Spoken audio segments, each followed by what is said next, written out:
જામનગર સ્વામિનારાયણનગરથી ગાંધીનગર સુધી ડીપી કપાતમાં આવતા અસરગ્રસ્તોને આજે મનપા ખાતે સાંભળવામાં આવ્યા। કુલ 330માંથી આજે 100 જેટલા અરજદારો આવ્યા। કમિશનર ડીએન મોદી, સિટી ઇજનેર ભાવેશ જાની સહિતના અધિકારીઓ ઉપસ્થિત રહ્યા।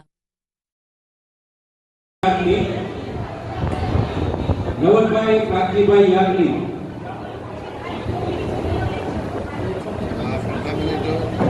ભગવાનજીભાઈ ભટ્ટ, નાનજીભાઈ ભગવાનજીભાઈ ભટ્ટ,